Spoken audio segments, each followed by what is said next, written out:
Try that one more time. Good afternoon, everyone, and thanks for joining us on the news briefing on this Wednesday. Many of you are aware that there was a flare-up at the Moss Landing Vistra power plant facility overnight. Emergency and local county agencies were on the scene, and they did respond. And a lot of people want to know what happened. So we're very pleased to have some people here who can fill us in on what occurred overnight. We're going to go ahead and start with our friend Chief Joel Mendoza with North County Fire Protection District. Hi, Chief. Can you tell us what happened overnight at the facility? Hi. Thank you for having me today. So yes, yesterday at around 6:30 p.m., the North County Fire District and Monterey County Sheriff's Office were dispatched to a report of a fire at the Moss Landing Moss 300 building. The first engine arrived on scene, and they were able to find a light plume of smoke emitting from the building. As we were making notifications to our county cooperators, smoke began to intensify, eventually turning into flames. The fire was started underneath a pile of rubble in a section that had previously burned during the original fire that occurred on January 16th. The isolated fire burned at different intensities throughout the night and eventually burned out this morning, roughly around 8 o'clock.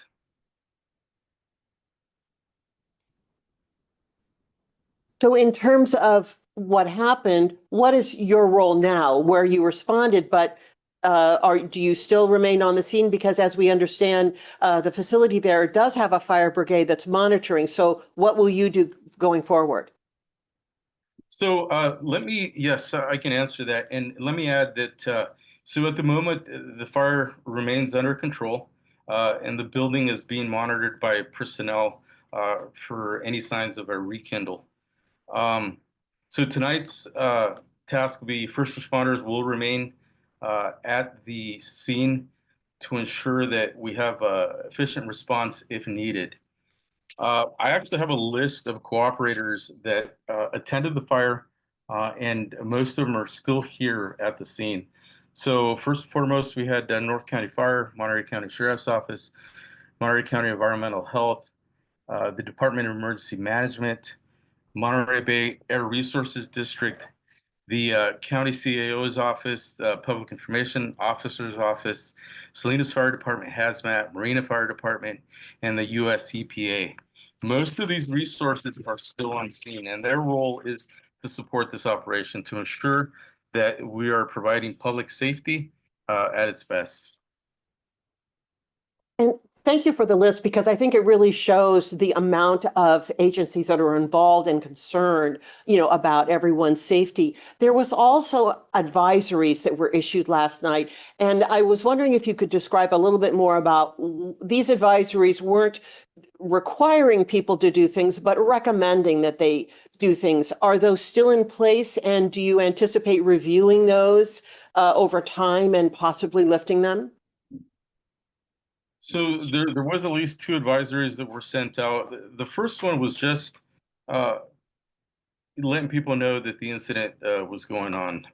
We want to have transparency, and we want people to be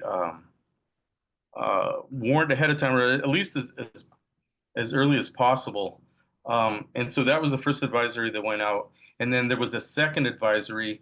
We were considering wind shifts. So although community monitoring was happening during the event, and environmental health will be able to give us more details on this. But even though that was happening, we did have concerns about wind shifts. And so the second advisory we sent out was to have people close their windows, doors, and then ensure their HVACs are off at night when going to bed, just in case we have a wind shift that we didn't account for. So that particular advisory or recommendation, that is still in place right now, correct? So we did send out an advisory. In fact, if it hasn't gone out, it's supposed to go out shortly, essentially stating that the incident is under control. And so at this point, we're back to normal operations. Like I stated earlier, the fire department and the other cooperators, including law enforcement, are going to remain on scene for the foreseeable future to ensure that conditions remain as they are right now. And I really appreciate you describing what just went out because I saw it went out, but haven't been able to read two screens at the same time yet with only two eyes. So, and it's really great to tell people what went out as well. So thank you, Chief. If you could stay on for a minute. Speaking of air monitoring, we have Eric Sandusky, who's an on-site coordinator with EPA, and he's here and can tell us a little bit more about the air monitoring that was happening last night. Hi, Eric. Thanks for being here.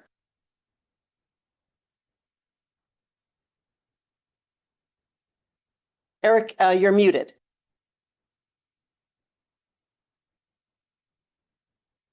There we go. Sorry about that. On my network connection out here is very low. We're happy to have you. Thank you. Appreciate the invite. So last night, and since the fire, community and on-site air monitoring in real time, meaning that every second data is being reported back to us to monitor the air quality index and the PM 2.5 particulate in the air, as well as hydrogen fluoride. So during this fire, everything was all set up and running as expected. We have data from the incident, and throughout the incident, we were monitoring it pretty much consistently so that we could keep the county public health, and the fire chief up to date on any relevant information for evacuations and whatnot. And reviewing that data, we did not see any sustained readings above the moderate air quality index level throughout the entire incident. There were a few spikes that were, a minute long or so above that, but not directed towards the community and not for a sustained period of time. So at this time, we have not seen any indication of adverse health effects to the public. And so there is one piece of good news. Can I also ask you about heavy metal sampling? There was concern that maybe that type of sampling wasn't happening in this case. And what is happening with that? So that's a great question. My understanding is that the metals sampling, it's a 24-hour sample. So the pump runs for 24 hours. And then every day we swap that little cartridge and send that off to a lab. So my understanding is that was ongoing during the event. I can verify that as well. And then we can get with our public information officer, Michaela, and, we can disseminate that information as needed. And I really appreciate you describing the type of sampling because when you say ongoing real-time air monitoring, you can get those results immediately. This other type of sampling isn't available immediately, but it is available. Correct. Yeah. So the sampling, the difference between monitoring and sampling is monitoring, I can see real-time data and I can see what's happening in the moment. The sampling data is a set of air that's pumped through a filter, and then we have to send that off to a laboratory for analysis. And that typically takes a couple of weeks to get back, unfortunately. But that's, the fastest we can get the data back, and we're turning them around as fast as we possibly can. That way we can inform the public in the county and everybody, what's actually happening on site. Thank you for that explanation. And one other question that I have for you that has been posed to me by a lot of members of the community is, this was a flare-up. Is it unusual to have flare-ups, or are flare-ups just part of the post-incident life? So again, that's a very common question.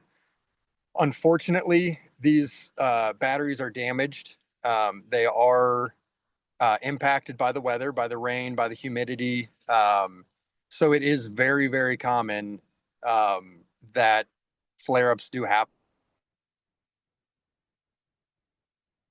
During the fire, you don't get a complete burn of the battery. So there's still some batteries in there that are damaged. And then when water impacts the electrolytes or the electrodes in the batteries, that short circuits and catches fire.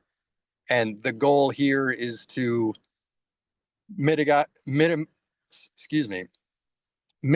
the possibility of a large fire, and keep the fires as small as possible, because unfortunately during a lithium battery event, the rekindling is very, very likely. It is almost a certainty that it will happen at some point. And is there a benefit to the fact that the monitoring that we have in place is constant? So even if there was a flare up, you would have immediate readings if whatever may be coming from this flare up. Absolutely, yes. We're in a very good position right now, from a response standpoint, that if there is a flare up at any moment, we have data right before and during that event, and we don't have to spend the time to run around and set up monitoring stations. They're set up real time, they're in the community, and they're giving us, data as the event is happening. So it's a very good thing from the response side to have this capability set up currently. Thank you, Eric. And if you could stay on for any possible questions that may come, I'd like to go over to Rick Encarnacion, kind of all loop everybody in together here. Our Environmental Health Bureau has been it's one of the regulators of the facility and has been following up on the incident, and he's been giving us updates weekly. So we're going to ask him for more updates today. Hi, Rick. Hi, thank you, Maya. Thank you, everyone. Good afternoon. Rick Encarnacion, Director, Environmental Health, County of Monterey. As you've heard, we're continuing to cooperate and work with our local, state, and federal partners to ensure accountability as well as, proper cleanup. This is ongoing, and as incidents like this occur, it's very reassuring to hear that monitoring has been consistent, and as well as whatever future efforts that we need to do to ensure that we understand the impacts of the incident in its totality, and ensure accountability from the responsible party. With that, what I'll do is I'll drop into the chat if there's any concerns or complaints. We have an online form that people could submit, and also our phone number where people can leave a message so that we could do proper follow-up documentation. So that as we continue our enforcement actions, as well as working with the responsible party to ensure, again, follow-up for proper cleanup. With that, in terms of an update, we've also been updating the webpage that lives on the Department of Emergency Management webpage. And last time we updated that with information from the Department of Toxic Substance Control.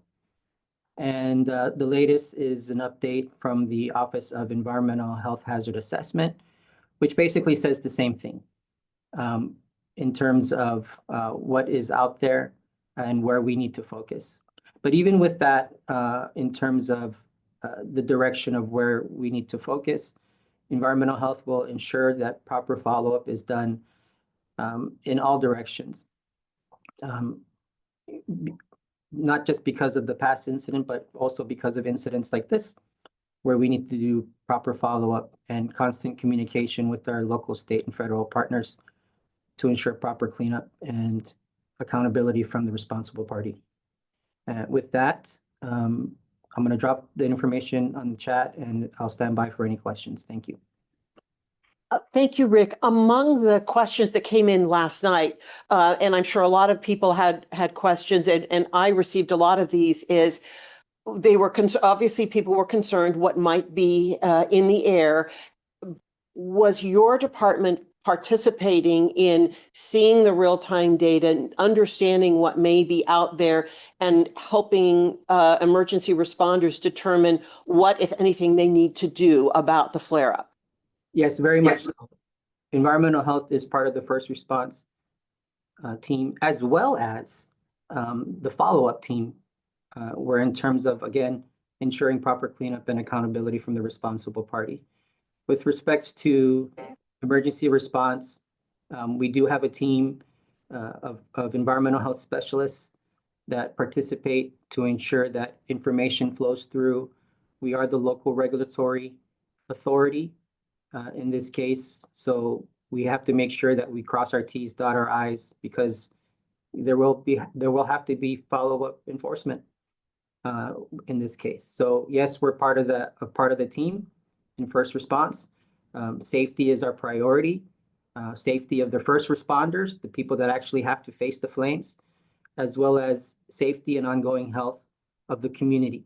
We're the local environmental health specialists. We're also known as your health inspectors. So yes, we're part of that team, and we're right now primarily involved with making sure that there's updates to the information that's posted online. People have connectivity to and means to voice their concerns, and ensuring that we have transparency. Even though we have transparency, I must also state we have to respect the enforcement process, which does entail information that will be used in the future for enforcement. Thank you, Rick. And if you would stand by for any questions, we're going to take one more speaker in related to the fire incident. We have Kristy Michie. She is Assistant Bureau Chief for our Public Health Bureau for the County Health Department. And public health has played a very important and active role in the aftermath of the Battery fire last month. And now they're doing some outreach in the community. And Kristy, I'm hoping you will tell us about this community health survey. Good afternoon, everyone. My name is Kristy Michie. I'm the Assistant Director of Public Health for the County of Monterey Health Department. As we've spoken about previously, the Health Department is launching a community survey to better understand people's health concerns and to inform future Health Department responses. If you'll give me a moment here, I'll try to share my screen.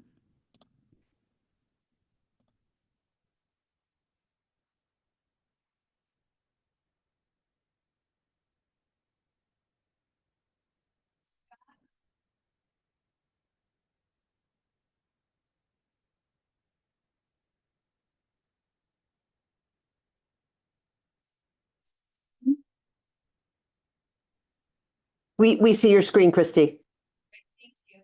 So just wanted to reiterate that we are launching this survey to better understand people's health concerns and to inform future Health Department response efforts. It's a quick survey that we're encouraging folks to respond to and complete. It's available in English and Spanish at either the web links shown here or the QR code.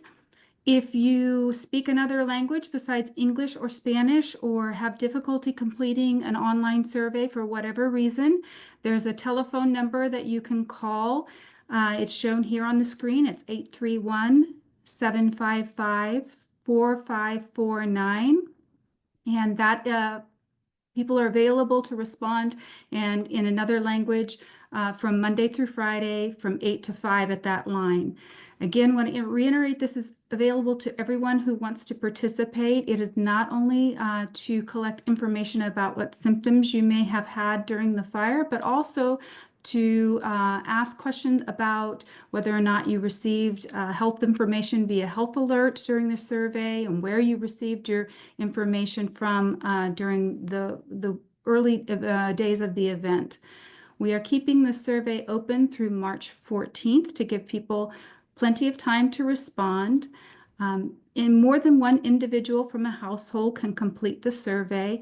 And if parents or guardians would like to complete the survey on behalf of their dependent children, they are welcome to do that also. And this information will be posted today on the County of Monterey's incident website so that individuals can have easy access to these links.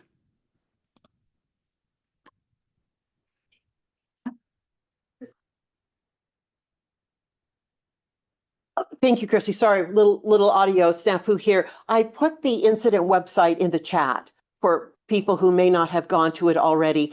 And I wonder if some of the survey was generated by the calls that public health had gotten, because once the incident occurred, people had a lot of questions.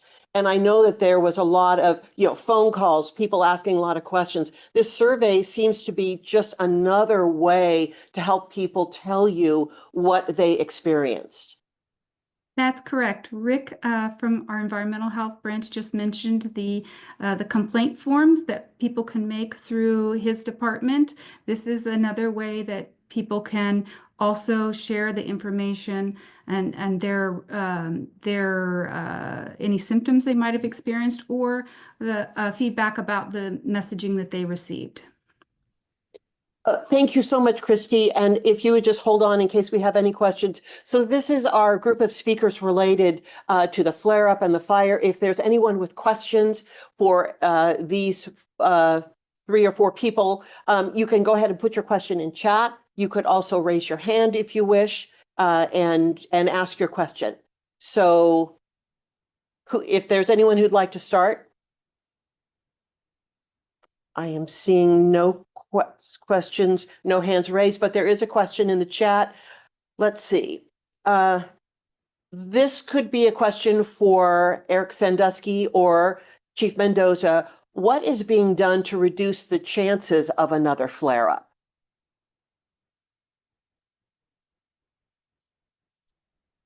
So this is Eric Sandusky with US EPA. We are currently working with Vistra on some plans to, it's called delinking the batteries. And basically what that does is it disconnects the batteries. And that reduces the likelihood of propagation and the likelihood of a large fire. So that's currently underway. We have plans to start that on Saturday, February 22nd. And we will be sending a press release, out prior to that to inform the public that we will be doing operations inside the building and to keep everybody informed of what is going on site. But that is currently planned for this Saturday to begin. And that's, kind of what we're doing right now to safely reduce the possibility of a large fire to this part of the structure that we are able to enter due to the structure. I just want to make sure, Jen, we've had a little audio problem for Eric out in the field where he is. Thank you for that. I've got a question here, but I'm going to jump to another question. KIO1, you submitted a question. If you could add a little more clarity to what you just, the comments that you've heard about and defining help, I'll get to your question next, if you could clarify a little more. But my other question, this may be for Joel, Supervisor, you're now Supervisor, Chief Mendoza, you got a raise. Is there a third-party fire department in command, or did North County Fire District take back the incident last night? I wonder if you might talk about your interaction, because Vistra has told us there's a private fire firm within the plant. If you could explain. Yes, so that is a fact. There is a private fire firm that is on site. They have been on site, I'm going to say, since about the 5th or 6th day after the incident. So they're above and beyond any response that we provide. They're an added layer. They are brought in to essentially be that first responder that is already here on site that can identify an issue and start the work that we eventually end up assuming. When we arrive on scene, we assume command, and then they become a resource for us to assist us while mitigating the incident. Thank you very much for that. I'm going to jump to one more question and and if KIO1 doesn't evolve their question, I'll go ahead and ask it. Should residents continue to keep their windows and doors closed if they live close to the plant?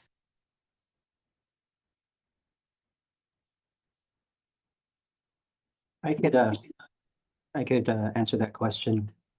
Rick Encarnacion, Director of Environmental Health. So the alert has been, as what Kelsey mentioned, has been updated. If residents close by are concerned or they smell smoke, they can, if they'd like to keep their windows closed. If you must work outside and you smell smoke or you see smoke, and you may want to wear a N95 respirator. But for now, it looks like the situation is under control. I think people should also listen to updated alerts, listen to the official reports. Also, just keep aware if alerts go out. And also know that monitoring is constant. We've never left.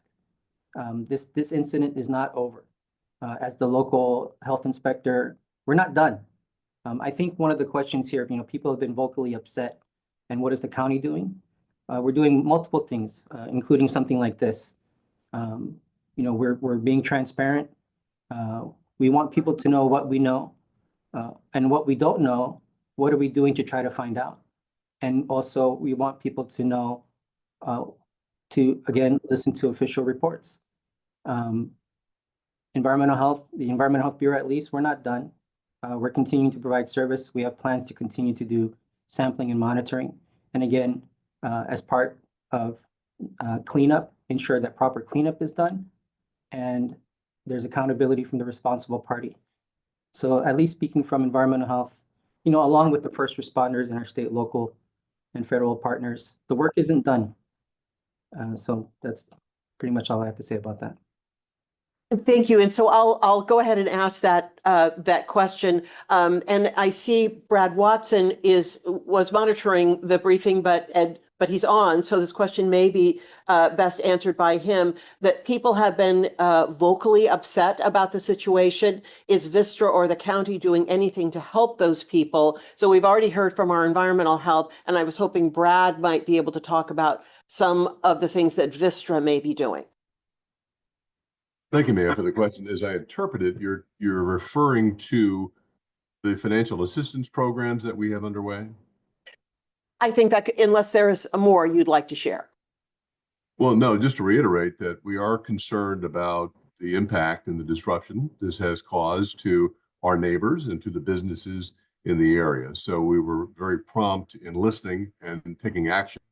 Two programs that are still ongoing. One that helps residents who are in the evacuation zone from the January 16th event, who had to leave their homes and incurred some expenses, that through our partners with the foundation, Community Foundation of Monterey County, and also its partners, United Way, and also the Family Resource Center for the school district, Monterey County, USD, that they can apply for some financial assistance. They can go to mosslandingresponse.com and begin to get the information there and start the process. And we do have one more distribution event on February 22nd for those who would be seeking assistance who had lived in the evacuation zones, and that's going to be at the Moss Landing Harbor District. Separately, we know that there are some businesses that incurred losses because they were in the evacuation zone or because of the traffic and highway transportation disruptions due to roads being closed and people couldn't get to their businesses. So separately, we have a business program. You can also find out information about it through mosslandingresponse.com, in which businesses can come in on a case-by-case basis and work with a third-party vendor we have hired, Stout, that does this kind of work, and bring in whatever documentation they have to try to be made whole on the losses that they incurred, plus lost wages for employees as well. So we have those two things underway. Both have been going along very well. We've heard good positive responses as we have tried to do our part to help people out and stand up for the community. Thank you very much, Brad, for sharing that information. I have someone with their hand raised, Joseph Gia. I hope I haven't mispronounced your name too badly. If you could identify yourself, who you represent, and ask your question.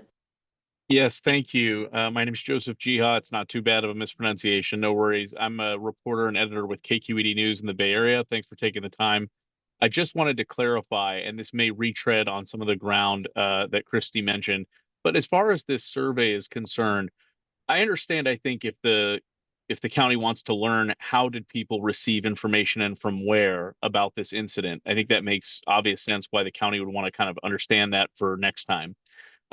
What is the purpose of the county collecting this kind of like anecdotal information from people about whether or not they experience any symptoms and such. The county plan to take any action with that information, use it to the public's benefit in any way? What's the purpose of collecting info about people's, symptoms and such from this, from what they believe to be an issue related to this fire?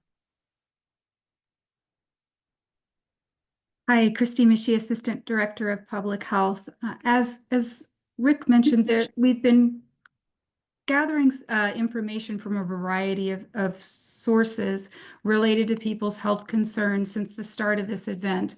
The purpose really is to have a more systematic way to gather that information and to do it in a way that allows people to provide a little bit more information than what we have been receiving. It is primarily at this time and for enhanced situational awareness and surveillance. And that's the purpose of the survey at this time. Joseph, does that answer your question? Yes, thank you. Great. A follow-up question for Rick. Many people are frustrated by the lack of clarity on possible health effects. How can it simultaneously be true that people should wear N95s outside, but that things are probably fine and they no longer need to be vigilant about keeping doors and windows closed? Yeah, good question. And I can see like where there may have been some confusion. So just again to restate, there's been constant monitoring. The EPA has conducted air quality monitoring in the evacuations in the zones, and no readings have indicated any significant public health impact. MBARD, our Monterey Bay Air Resource District, has reviewed the smoke sensor data. Air quality has remained in the good range for the past 24 hours. So I think the message should be, should residents in the affected area remain concerned? If they remain concerned and wish to take further steps to protect their health, people who live closest to the fire or smell smoke, could limit their outdoor activities, remain indoors, keep windows and doors closed, and adjust central air systems to recirculate indoor air or close outdoor air intakes to avoid drawing any smoky outdoor air, if there is any. If required to be outdoors where smoke is present, individuals may consider wearing a well-fitted N95 respirator. And of course, if you feel like you're having symptoms, or if anything is of your concern, people should visit their healthcare provider if they can. Yeah, I can see where people may be confused and where I say, everything is fine.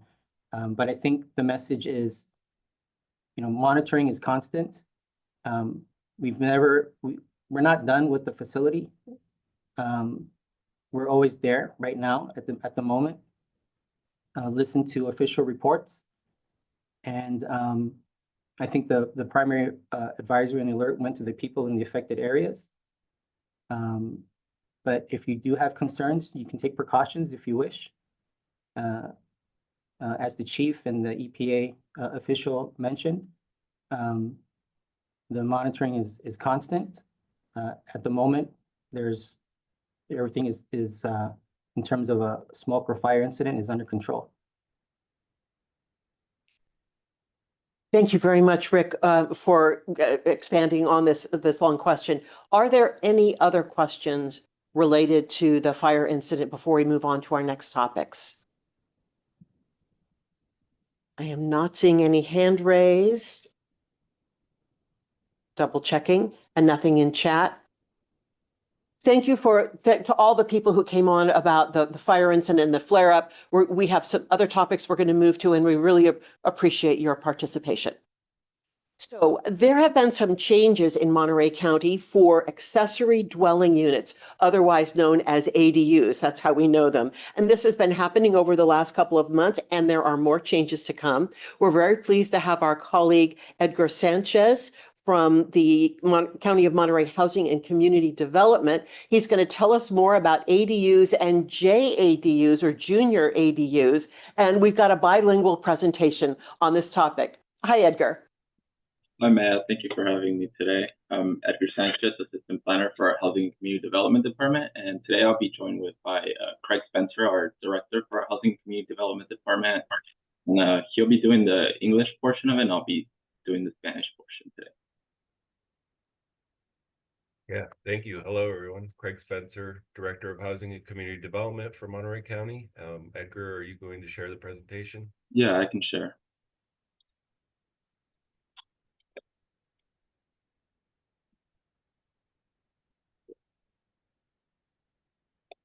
Thank you. So the purpose of this presentation is to provide an update on our accessory dwelling unit and junior accessory dwelling unit regulations in the coastal areas of unincorporated Monterey County. Over the past few years, there's been a number of changes to state law that require the county to update our regulations, and we've been working with the Coastal Commission staff on a number of changes they'd like to see incorporated as well. The intent of the ADU and JADU regulations is to increase the supply of affordable housing and to streamline the permitting process to help make it easier for folks to build affordable housing. Edgar. Buenas tardes y gracias por acompañarnos hoy. Estoy aquí para brindarles una actualización sobre las regulaciones del Condado de Monterrey con respecto a las unidades de viviendas accesorios o ADUs y las unidades de vivienda accesorias junior o JADUs que están siendo actualizadas para las áreas costeras del condado. Solo el objetivo de estas actualizaciones es de alinear las regulaciones del condado con la ley de planificación y zonificación estatal en evolución con rige a los ADUs y a los JADUs. En los últimos años, las leyes estatales han cambiado significativamente, lo que requiere que nuestro condado actualice nuestras regulaciones para mantener consistencia y coherencia con las leyes estatales. Y estas actualizaciones tienen como un objetivo, primero es aumentar el número de viviendas asequibles en las áreas no incorporadas del condado, y segundo es agilizar el proceso de permisos y facilitando el proceso para los propietarios que quieren construir una ADU, un JADU.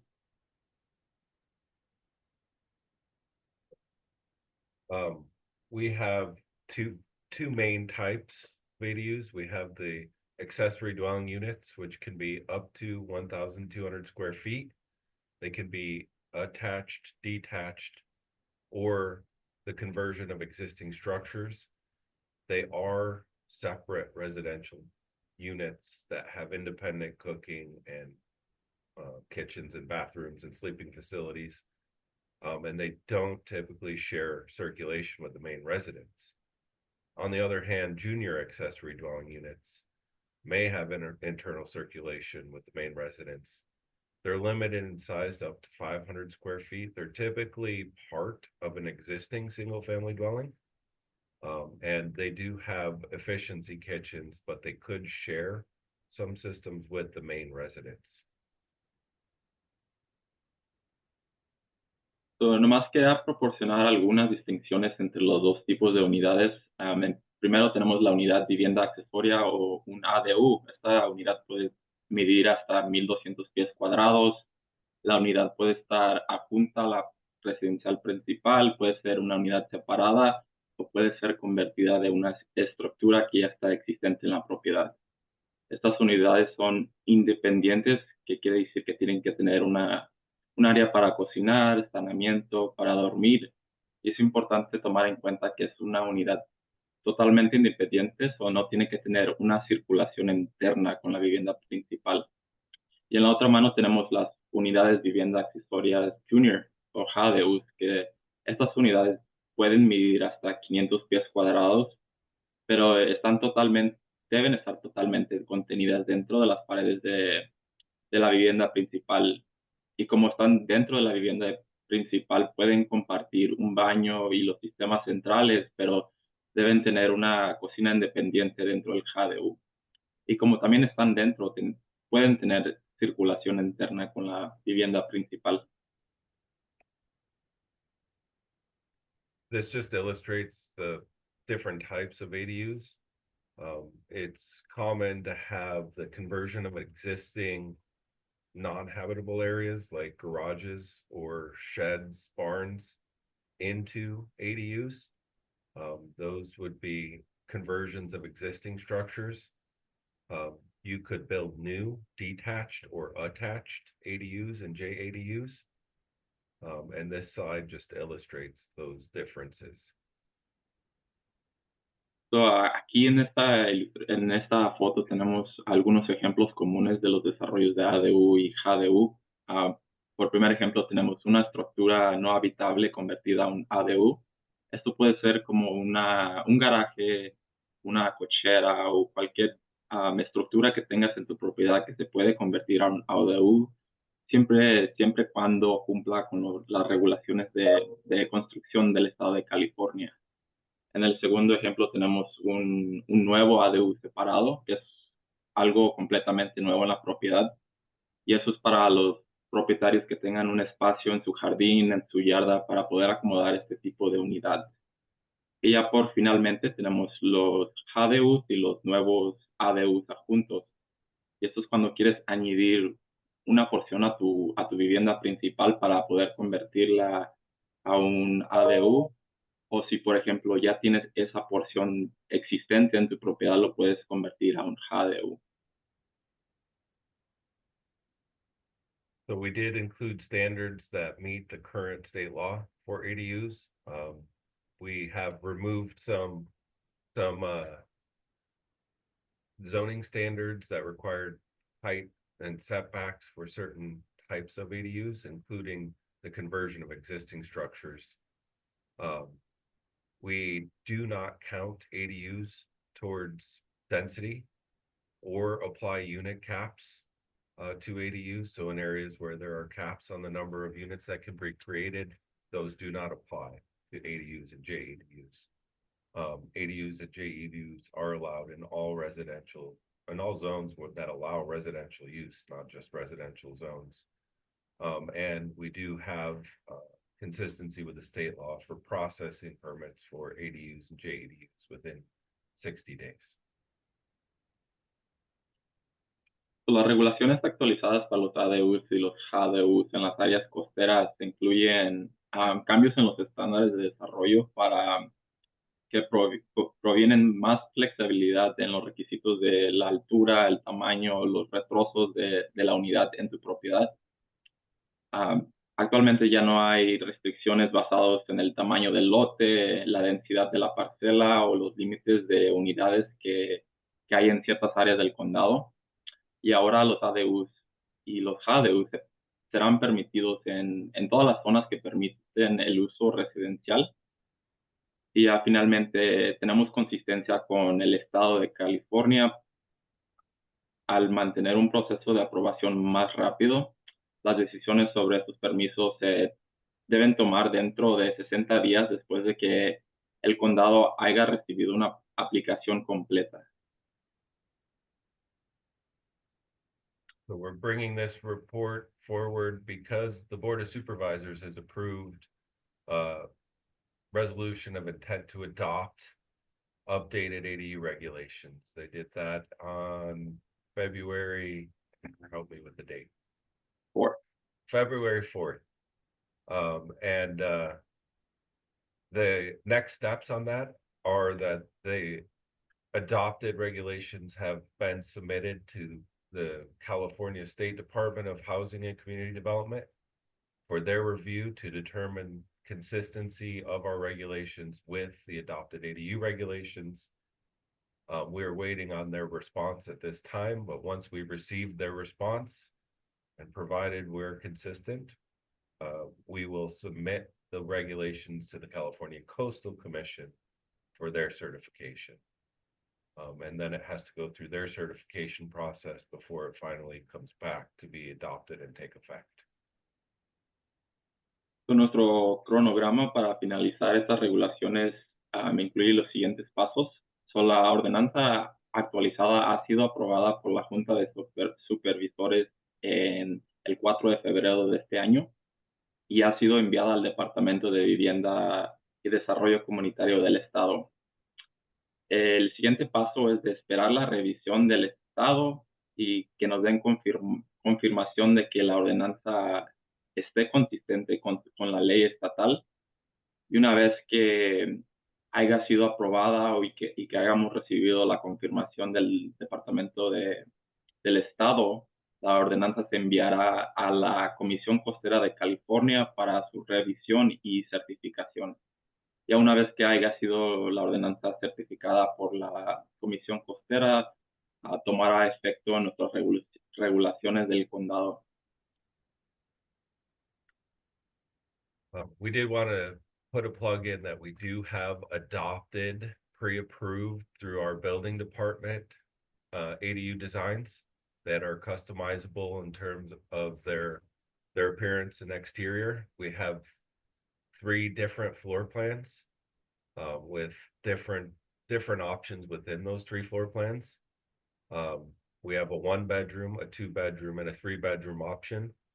The 1-bedroom and 2-bedroom are both designed at a size that allows for the waiving of development impact fees.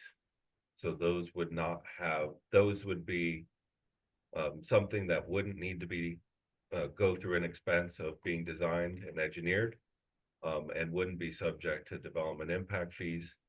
The 3-bedroom would be subject to development impact fees, but it does still have the benefit of being engineered and designed and approved by the building department.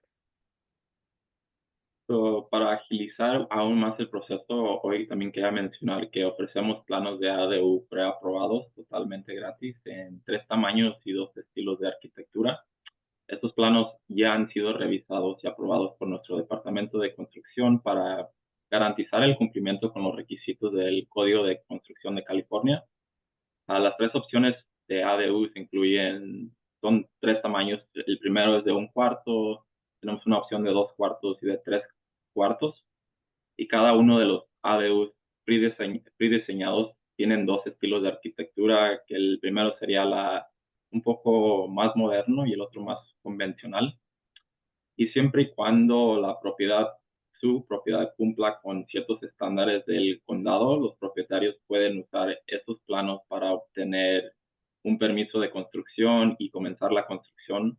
Y esto ahorraría mucho tiempo y dinero en el proceso porque no tuvieras que contratar a un arquitecto o a un diseñador para diseñar esta unidad. Ya nomás puedes llegar al condado, decirnos que quieres este tipo de unidad y puedes aplicar para un permiso de construcción. So we're encourage people to stay involved in the process. We have a QR code to visit our website for updates on the process, and Edgar's information and email is here on the slide. He can help if you have specific questions.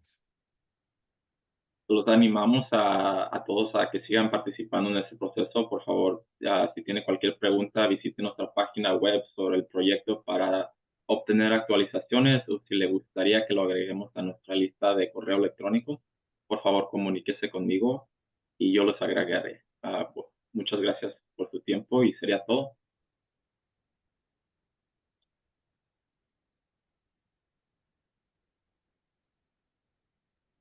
So Edgar, we still see your screen.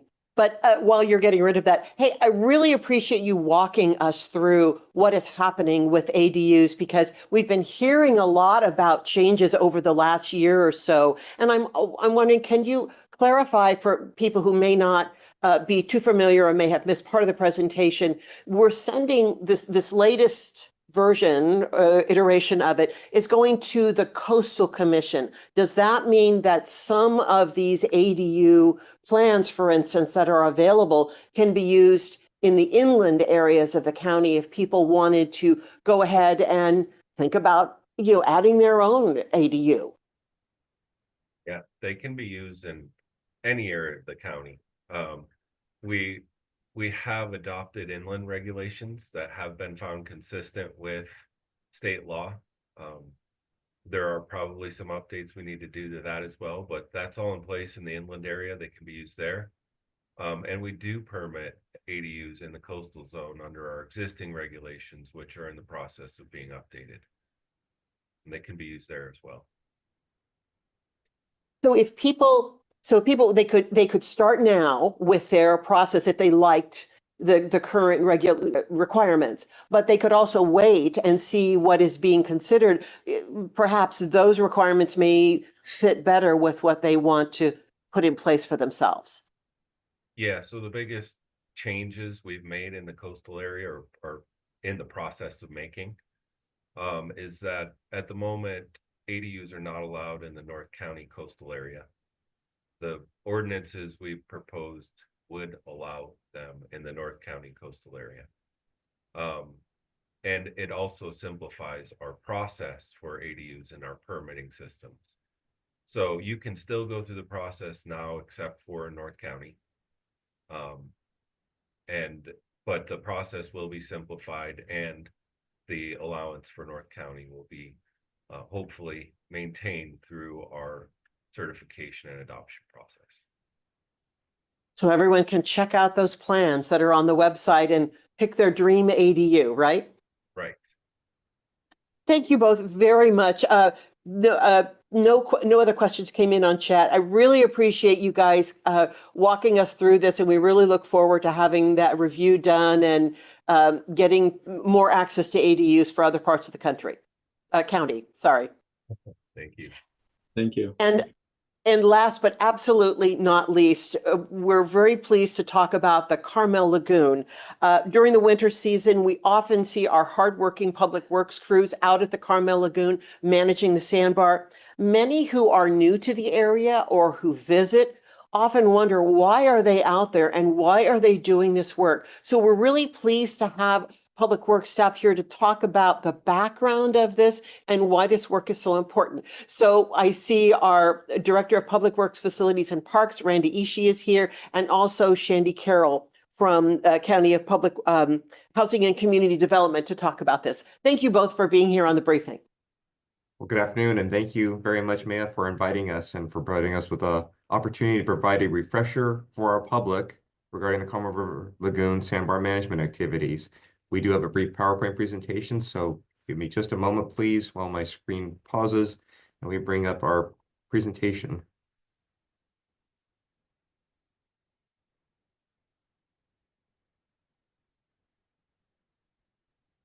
To help focus into the area for our refresher, this Google Earth screenshot image shows the Carmel River State Beach.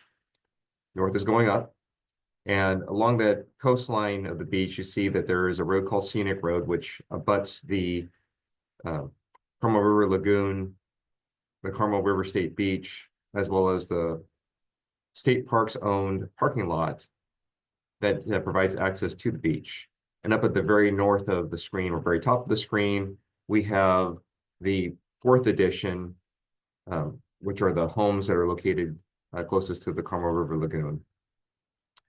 Now, in this picture showing this portion of Carmel by the Sea within Monterey County, there is a wetland natural preserve, often referred to as the Carmel River Lagoon, which is located on the right-hand side of the screen. And from there, that is where the flows of the Carmel River come from up at the tail of the valley, down past the mouth of the valley, over here to ultimately discharge into the Pacific Ocean. Generally, during the first large winter rainfall, the lagoon has a tendency to back up or otherwise backwater behind the beach, but it would eventually overflow and break through to open up to the river mouth to the ocean. There's some challenges associated with this that we'll get to in a little bit more detail, but generally speaking, this is an activity that we do annually, if not seasonally. And it's due to the low river flows from the Carmel River and the wave action from the Carmel River beach itself. The wave action from the Pacific Ocean going onto the Carmel River beach brings copious amounts of sand and naturally rebuilds the height and elevations and the landforms along the beach, forming a sandbar or barrier across the Carmel River mouth, which cuts off the flow to the ocean. So again, as we mentioned before, it's generally during that first large winter rainfall that there sometimes is a backup behind that sandbar And thus nature needs a helping hand from the county, from Public Works, Facilities and Parks, and from Housing and Community Development.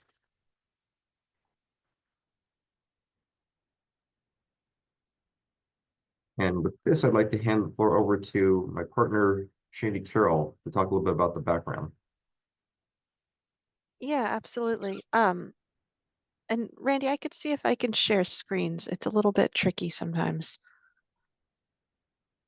You're not actually sharing, but while we get that loaded up, sandbar management is the removal of sand from the Carmel River State Beach, and it really, like Mr. Ishii was saying, it allows the river to break through to the ocean.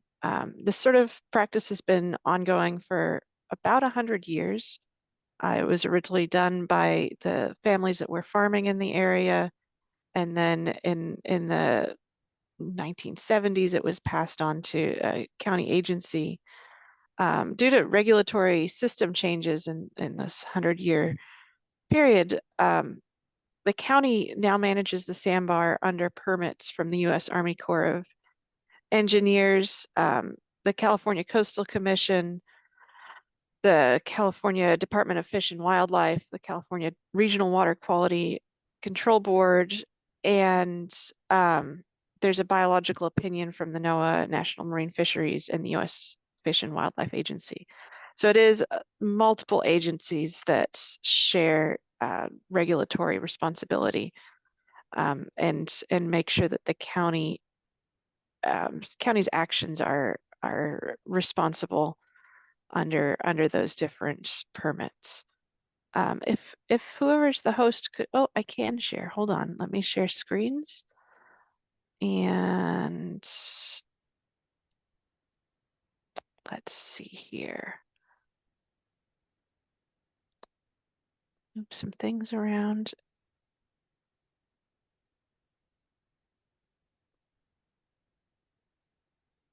And Shandy, I believe we want to go to the slide that talks about the Carmel Lagoon and the environment.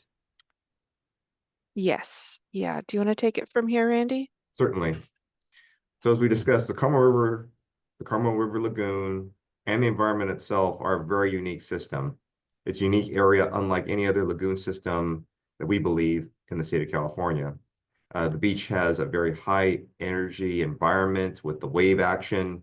And as we saw during this past holiday season, that wave action had heights cresting from anywhere from 30 feet to 60 feet tall. The river itself has some interesting flows. The river flow can go from a very low flow rate to a trickle to as rapidly as thousands of cubic feet per second. Analogously speaking, if you can imagine a wave of basketballs coming down that river, that's generally that same amount of flow of water that's cascading down from the Carmel River down to the ocean. So with that causes the natural opening and closing of the lagoon to be somewhat of a challenge. And the predominant wave action can push the river mouth opening to the north towards the Carmel River State Beach parking lot, and can overtop the beach, as well as can overtop the restroom facility there by the by the parking lot, which is not what we would want. We want to keep that river opening to the south. And nature itself can be quite challenging. There's a lot of unique challenges there. Just in brief, in 2023, the wave action as well as the storms were so great, these extremely large waves caused damage to the road called Scenic Road and caused flooding and damage around the neighborhood.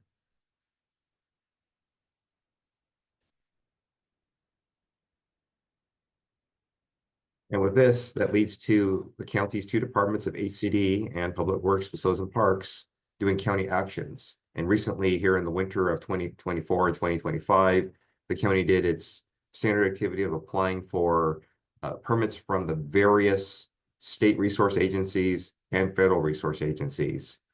It's quite a long list, but just generally name a couple of them. There's the California Coastal Commission, there's the California Department of Fish and Wildlife, there's the U.S. Army Corps of Engineers, the Regional Water Quality Control Board, and the list goes on. As part of the activities, A sandbag wall is constructed in and around the 4th Edition neighborhood, closest to the lagoon itself. And the purpose of the wall is to be built to an elevation of approximately 15 feet NAVD 88. And that's very specific survey terminology. The point with that is that it's at an elevation that allows the lagoon water level to rise to a near natural level to allow, as we understand it, the aquatic species in the lagoon environment to grow to a level where the salmonids can now go from a freshwater environment to the saltwater environment and survive. To supplement the sandbag wall, County Public Works places high flow stormwater pumps there at select locations in the neighborhood. And generally, like in this year, the sandbar management activity occurs in the month of December. As a more evolved form of our permitted activity, very recently the county was allowed permission to allow the crews, our road crews, to use hand tools, aka shovels, to reestablish the channel. And that's, here again, part of that challenge with the wave action and the river flows. Waves build back the sandbar, which causes the river to close up. So nature needs some help, and that's what the county road crews do by reestablishing the channel with hand tools, as allowed under the permits. The mechanical activity is far more rigorous and has a lot more constraints built into the permits with that activity. And as we go on to our next slide, this slide shows the triggers that we have in order to do that mechanical sandbar management, aka use bulldozers and other heavy equipment on the beach to construct the pilot channel to send that water out to the Pacific Ocean. And so generally the 3 triggers are the lagoon water surface elevation needs to rise above 12.77 feet NAVD 88 and was rapidly rising to a point where there's less than 6 hours before it would overtop.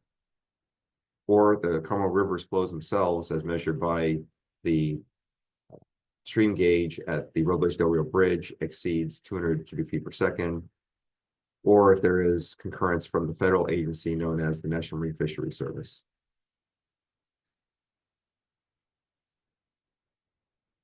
And with this slide, Shandy, would you like to take this one regarding the temporary flood hazard options for our public? Absolutely. So we always want to encourage the local residents in the area to be aware that they're in the 100-year floodplain, and that they're also in an area of frequent flooding. It's the 4th Edition neighborhood in Carmel. So some actions that residents can do is to monitor the weather and be prepared for storms. A lot of times we get a little bit of warning ahead of storms. There's access to sandbags and sand, and those sandbags are located around both the city of Carmel by the Sea, but also within the county in a variety of locations. To sign up for emergency alerts at alertmontereycounty.org.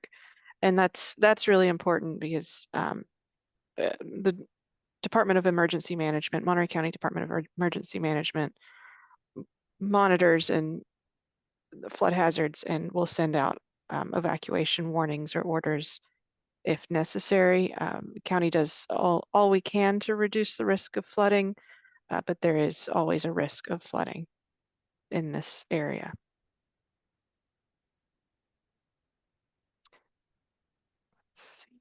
Very good. And that takes us to our conclusion of our brief refresher for the public of why Carmel River Lagoon sandbar management activity occurs on an annual basis. And as a reminder for the public, if anyone has seen us being the Public Works road crews out on the beach to reestablish the pilot channel using hand tools, it is a very orchestrated operation involving multiple agencies and multiple agency overlap in order to provide as safe as possible working environment to reestablish the pilot channel. So out there we have a combination of state parks employees, which we're very grateful for, to be there to close the beach. So that way, and assist with the closure, so that way the public is not put in harm's way. We also have CAL FIRE and sometimes Monterey County Sheriff's Office, swiftwater rescue divers on standby within no more than a couple people's distance from one employee to that swiftwater rescue diver. And there's a sundry of other public agencies out there who assist the county with reestablishing the pilot channel. We mention all of this because, as you see from the picture, the water that's flowing through that channel is flowing at an extremely fast speed. Sometimes even the swiftwater rescue divers cannot even enter the water because they will be putting themselves into harm's way. So as we conduct the activity, we implore our public to please observe the on-site conditions, and when around the pilot channel itself that's flowing out to the ocean, it's moving at an extremely fast speed. So please be careful for yourself. Make sure there's a lifeguard around, and if the recommendation is not to be swimming in the water or in that pilot channel, it is best to heed the warning. And with that, we thank you all very much for the opportunity to be able to speak on the refresher. Thank you both very much. That was just a fantastic and actually pretty fast run through of something that's been going on for about 100 years. I know we constantly get questions from the public about, why you do it, but they also ask, what is the solution? And I think the solutions have been challenging over the years to find what could be done to both allow the lagoon to be, natural and yet protect the housing. Where is the solution in the big scheme of things? So Shandy, I can start off with the response on this one. The county's undertaken a lot of efforts in order to find that ultimate long-term solution for this very challenging environment and very challenging condition of the Carmel River Lagoon. This past year, the county undertook at great expense and time and effort a environmental impact report that looked at the recommended options as well as a myriad of alternative options. And the county adopted that environmental document so that it helps put the county onto a pathway forward for seeking what those ultimate options may look like. One of those is to look at some grant programs for some home elevations to help the community become more resilient. And that's an avenue is to effectively raise the homes out of the 100-year floodplain elevation. And some other options include constructing what's called the scenic road protective structure, which is a buttressing of that existing scenic road that's along that coastline that we saw in those pictures, which it is a very costly undertaking whose expenditure is greater than the current revenue sources that the county sees. So we are exploring all avenues of supplemental grant funding, if not other funding programs to make that possible.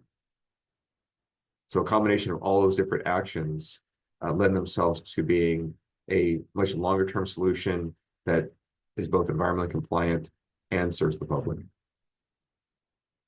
And one of the most interesting questions this past December, when you guys did so much work out there, one of the most interesting public questions that we had was, why are they letting all the water out?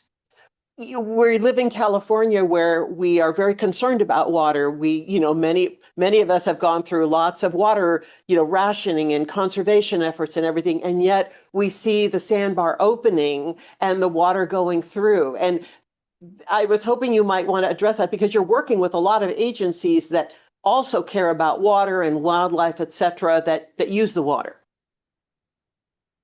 All very good points, Maya. And Shandy, I can start off on the response on this one. And water is always on not only the public's mind, but our mind as well. With the creation of the Sustainable Groundwater Management Act and the flourishing of the groundwater sustainability agencies, this does lend itself to a longer term solution, potentially of a combination multi-use project that could potentially do multiple things, inclusive of groundwater recharge, for example. That's one that would involve the other relevant agency partners to have that much larger discussion. So that's one that's in further development, and certainly is a good idea that's been brought up by that member of the public. And Shandy, if there's anything that, not sure if there's anything that you would like to also add to that. There's just one thing I'll add to that's the action that the county does opens the Carmel River mouth an estimated hours to at most a day or two before it would do so naturally. So we've done several technical studies as part of the environmental impact report. And really the river's going to open the sandbar naturally. That's part of its natural system. It's evolved to do that system. And so the water's going to go out to the ocean. It's a river, and the lagoon, opening the lagoon sooner versus later doesn't change the amount of water that stays in the lagoon over the winter. The time that the lagoon closes itself naturally to the ocean at the end of the winter season is that can trap water back, and so that it pools in the lagoon. But it's not enough to change groundwater levels at that point. It's more as a habitat for fish over the summer season, and it's really all part of the variability of the lagoon system, which is really complex. And important as well, because, we love our local wildlife and they love the lagoon. So we're all one big happy family, hopefully. And that was the only question I have. Any last word on the lagoon? Anything you'd like people to know? If they have any questions, please will reach out to us. Thank you both. Really, thank you for walking us through this. I know you do this every year, but for so many people, this is new. And, we love the beach and we love the lagoon, and it's nice to know it's in good hands. Thanks, everyone, for joining us on the news briefing this week. Our next briefing is next week, and we'll see you then.